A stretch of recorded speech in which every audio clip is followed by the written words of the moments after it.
দল থেকে বহিষ্কৃত হয়েছেন তৃণমূলের নেতা মণিশঙ্কর মণ্ডল।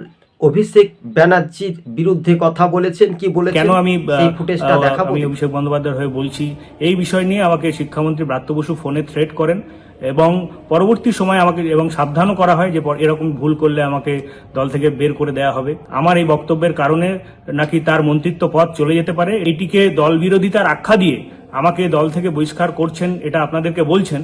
আমি সেটাকে নিন্দা জানাচ্ছি, প্রতিবাদ জানাচ্ছি। আমি মনে করি আমি অভিষেক বন্দ্যোপাধ্যায়ের পক্ষে বলেছি, আগামী দিনেও বলবো, এটাতে দল কোনো এটা দলের বিরোধী।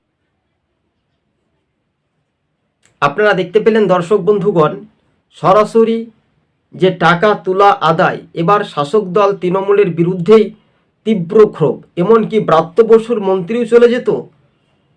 এটা নিয়ে মণিশঙ্কর মণ্ডলের গুরুত্বপূর্ণ অভিযোগ। আর খবরের আপডেট আসে যে তৃণমূলের নেতাকে বহিষ্কার করানো হয়েছে।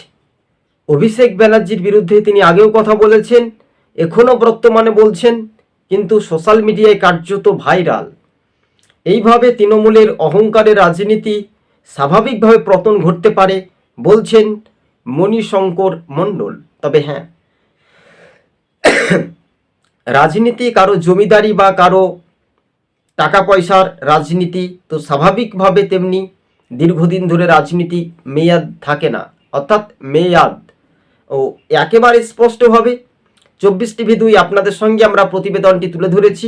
তবে অভিষেক ব্যানার্জি কতটা সরজমিনে এখনও কি কোনো কথা বলবেন কি বলবেন না সেটা ভবিষ্যতের কথা।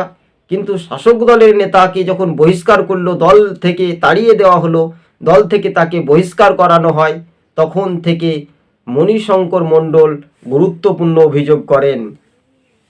খেলা কিন্তু জমে গেল দর্শক বন্ধুগণ। আর আমাদের চ্যানেলের সঙ্গে নতুন দর্শক হলে সাবস্ক্রাইব করে সঙ্গে থাকবেন। আজকে ছিল আমাদের এই পর্যন্ত প্রতিবেদন। দর্শক বন্ধুগণ, এটাই স্বাভাবিকভাবে তৃণমূলের বহিষ্কৃত নেতার বক্তব্যটা শুনলেন, পরিষ্কারভাবে সেটা সোশ্যাল মিডিয়ায় কার্যত ভাইরাল হয়েছিল এবং আগামী দিনও হবে। ধন্যবাদ।